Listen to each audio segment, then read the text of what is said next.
Hello students, welcome back to Buddy. Today we will be listening to two chapters, 8 and 9, because they're short. Let's first take a look at chapter 7 notes. Just as a reminder, Buddy began to walk and hobble around and become familiar with his quote-unquote territory, or the backyard around the shed. And Little T and Grandpa T are figuring out that Buddy must have been someone's pet at some point because he knows how to play catch. Little T continues to talk to Buddy, and he tells Buddy that he loves him. Chapter 8. Sunday morning, when we get back from church, Buddy's barking up a storm again in the backyard. "What the blue blazes is wrong with that dog?" Grandpa T says. I'm hopping out of the car and running to the back without even unbuttoning my collar. And there's Buddy, standing under the tree and barking at something on the roof of the shed. When he draws a breath, I can hear a squirrel chucking away, telling all his squirrel friends to get out of the way because there's some kind of crazy dog living under the pecan tree now. "Buddy," I'm yelling, "Buddy, be quiet. It's just a squirrel." But Buddy keeps on barking and that squirrel keeps on chucking. "Have you lost your mind?" I say. "What's the matter with—" And then I see it, laying on the ground between Buddy's two front feet is a teeny tiny baby bird. It's so tiny, it don't have any feathers at all. It's just a ball of gray. "Grandpa T, come see, it's a bird." And here comes Grandpa T, hustling around the corner of the house, cussing Buddy and complaining about the heat. All of a sudden, Buddy stops barking. There ain't no chucking either. "Better get it quick before he eats it," Grandpa T says. "Buddy ain't going to—" "Quick," Grandpa T says, and I look, and Buddy's bending down looking at the bird. I can't hardly move. Buddy touches it with his nose, and I step forward. "Don't eat that bird, Buddy," I say. He looks up, panting and grinning at me. "What do you want with that baby bird?" Buddy's ears are all perked up and his tail is wagging. I hold out my hand and Buddy says, "Woof!" Then he backs up in his wobbly way and stands watching me and Grandpa T. I bend down and pick up the little bitty bird. He's so scared he don't move an eye. Buddy's tail is going a mile a minute. I turn around to Grandpa T. "He ain't going to eat no bird," I say. "He's saving it from the squirrels." "Dogs don't do that," Grandpa T says. "Buddy did," I say. And Grandpa T ain't got no answer to that. So students, here we see Buddy has a protective nature. Protective nature. So it's just part of Buddy, who he is as an animal, to protect other people and animals. Not all dogs are like that, but Buddy has a protective nature. Can you say that? Protective nature. Good. So Buddy was actually trying to protect the bird from the squirrel. Well, Tanya says she wants to keep that bird for her pet since I've got Buddy. But Grandpa T says it's too little to leave its mama and we've got to try to put it back. So we spend the rest of the afternoon trying to get that bird back in his nest. Buddy can't take his eyes off us with the ladder propped up against the trunk and me dangling off a limb halfway up the tree. He's stumbling around under the tree, whining and yipping so much we finally shut him up in the shed. He keeps on whining, but at least nobody's going to trip over him. We look and can't find that bird's nest. In the end, we make a new nest with an old basket from out of the shed. Tanya stuffs it full of dry grass and cries when we stick it in some branches where the mama can find it. But the squirrels will come back, she says. Can't do nothing about the squirrels, Daddy says. If you got a pecan tree in the backyard, you're going to have squirrels.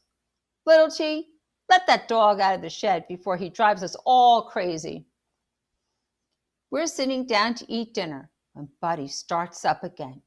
We all rush out the back door, and there's Buddy barking at the squirrels.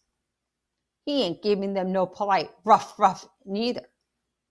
Or neither. He sounds like if they get close enough to him, he's going to rip their throats out. They're chucking, and he's barking and barking.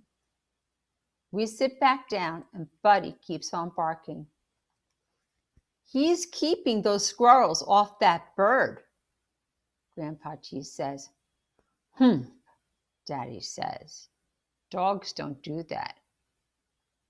Grandpa T looks over at me, and we smile. Buddy's unique. He's different. He has a protective nature. Okay, let's do chapter 9. Next morning, Buddy starts up again. Mama says it's going to drive her up a wall. Daddy says the neighbors are going to start complaining. Grandpa T says he's going to have to shoot either the squirrels or the dog if he's ever going to take a nap again. Tanya looks like she's going to start crying, and Grandpa T says he's just teasing. And can't she tell when he's teasing and when he ain't? In the end, Mama don't climb the wall, the neighbors don't complain, and Grandpa T's gun stays put. By the time school lets out for the summer, Buddy's got all the squirrels scared off, and I feel like I'm finally out of prison. No more bus to ride.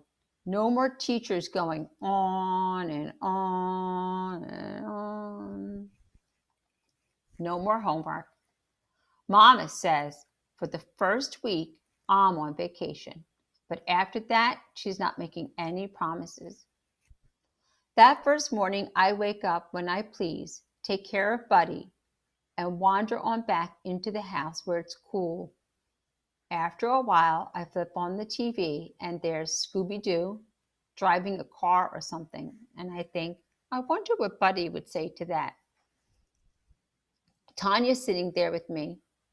When the commercials come on, she says she wants a doll in a wedding dress for Christmas. Mama says, don't start talking to her about Christmas.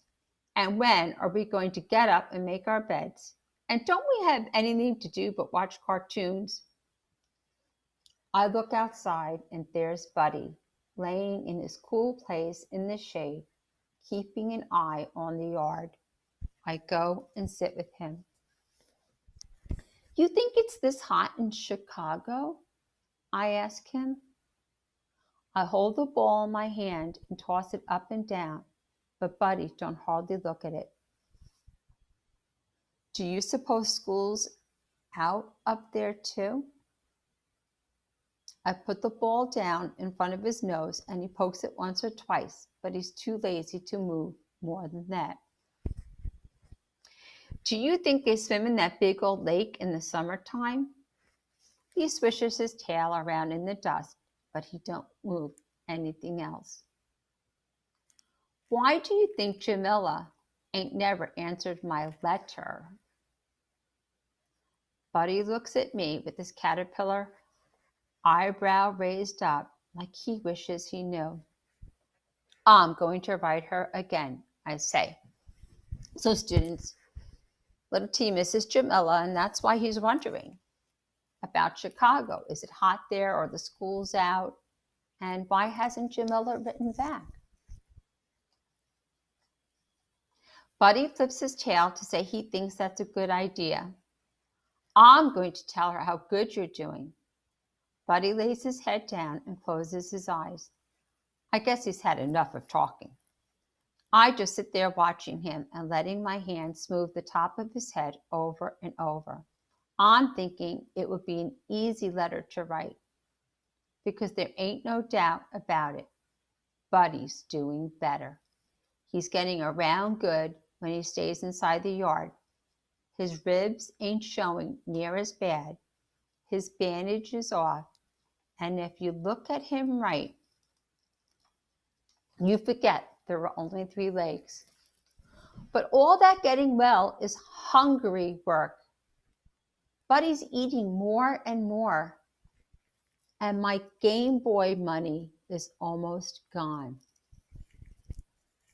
Remember when little T students sold his Game Boy and his games so he can care for Buddy? Well, that money is almost gone. So now, where's little T going to get the money to buy the dog food and other things that a dog needs?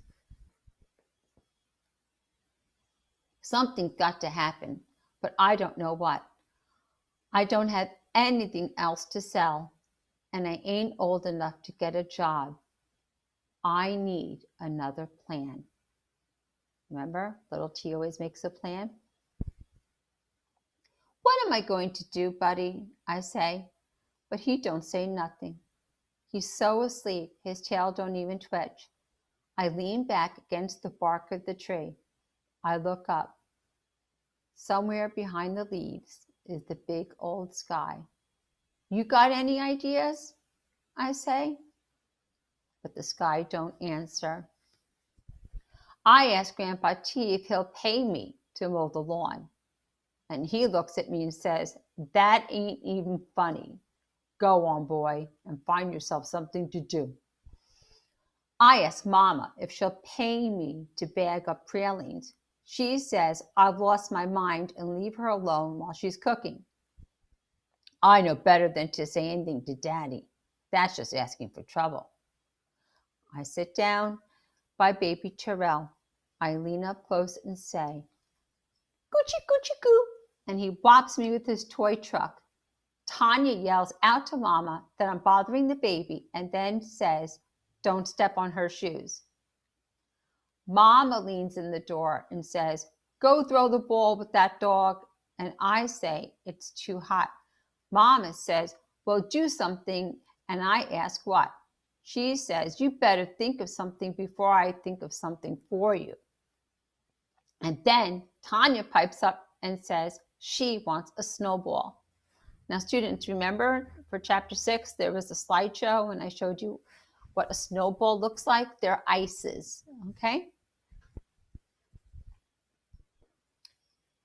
Before you know it, Mama reaches in her purse and pulls out some money and tells me to take Tanya down the street and get her a snowball. Get one for yourself too, she says. Oh, it's like a snow cone. It's not so much like, it's like an Italian ice, so it's more like a snow cone. Okay, let's go back to here. So out the door we go. That sun's beating down on us all the way down to the street. Tanya's about to step in an anthill. So I push her to one side and she knocks up against somebody's fence and turns around and says, I'm telling. And I say, you want fire ants crawling all over your feet? And she sticks out her tongue at me. I ain't never taking you for a snowball again, I say. Meanie, she says, and sashays on down the sidewalk like she thinks she's grown. The lady at the snowball stand has sweat running down her face. Tanya's standing there with her finger in her mouth, trying to decide what flavor she wants. I can't hardly stand up. It's so hot. Just say bubble gum, I say. You always want bubble gum. But now I want something different, she says, and keeps on standing there. Maybe green, she says. Mint, the lady says, and mops the counter. Tanya makes a face. Pink, she says. Strawberry or cherry, the lady says. Tanya's finger goes back in her mouth and I roll my eyes. You're holding up the line. I say to Tanya. Tanya looks around. There ain't no line. I'm the line, I say, and I'm waiting. Tanya heaves a sigh. Bubblegum, she says. I'll have bubblegum. What about you, son? The lady says. I've got my mind all made up. I open my mouth to say strawberry, and then I shut it. All of a sudden, I'm thinking, I don't have to buy a snowball. I can save that money. I can save that money.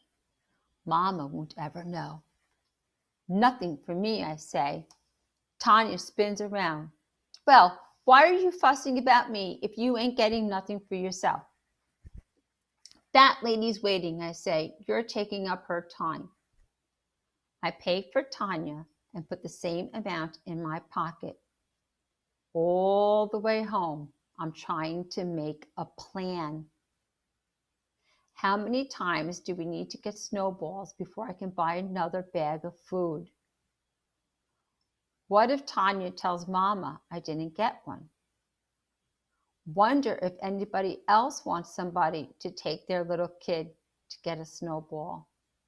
I'm trying to do all the numbers in my head. They ain't working out like I want. I'm thinking I need a piece of paper if I'm going to figure all this out. When we get home, I forget all about the paper. Buddy takes a good long look at Tanya and decides he better clean her up. He starts licking her face. He's licking her hands. He's licking her legs. He's sniffing her sandal shoes and poking his nose at the leftover paper from the snowball. Tanya's laughing like she's having the time of her life, and Buddy starts up barking. You crazy dog, Tanya says, laughing so hard she's about to fall over. I ain't a squirrel. Finally, I tell Tanya to get inside and clean herself up because she's the worst mess I've ever seen in my life. I throw the ball for Buddy, and he goes to find it 4 times in a row. It's a record. Then he goes over to his bowl and slurps out some water. He looks up at me with his face all wet and drippy. You're as bad as Tanya, I say, and he wags his tail. You ain't got a lick of sense, I say, and he wags his tail harder.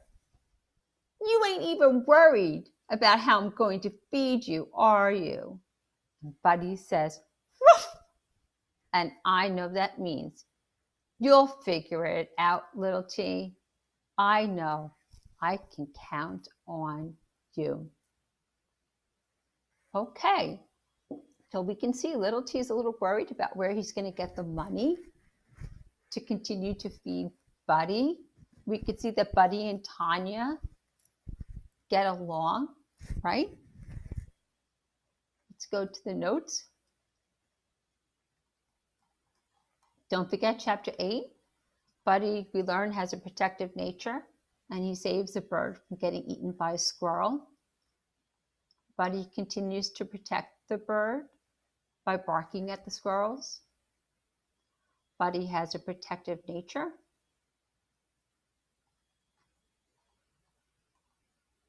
And how might Buddy's protective nature someday benefit or help little T's family? So if Buddy is protective, let's go to chapter 9. The setting is also little T's home, just like in chapter 8. The important plot points: school is out for this summer. Little T wonders why Jamila did not respond to her letter. Little T's money from selling the Game Boy is almost gone, and he is concerned about how he's going to care for Buddy, to take care of Buddy. Little T has to take Tanya for a snowball. He doesn't buy a snowball for himself. Instead, he saves the money to use for Buddy's care. We have an internal conflict because this is just within little T himself, okay? Little T doesn't know how he's going to be able to feed and take care of Buddy because T is too young to get a job and the Game Boy money is running out. And so this is going on in little T's mind. He's going back, what am I going to do? It's not a conflict between him and another character really yet. It's just something he's worried about. It's a problem. Stop and jot. On page 67, little T states that he needs another plan. I want you to list 2 suggestions for little T on how he can earn money to care for Buddy. Now remember, little T is under 14. But knowing what you know about little T so far and what he can do, think of his chores, think of what he loves or likes or doesn't like. Think of ways, how can he earn money to care for Buddy? Okay, so that's that. We're going to stop this now, and I will see you all for Buddy Chapter 10.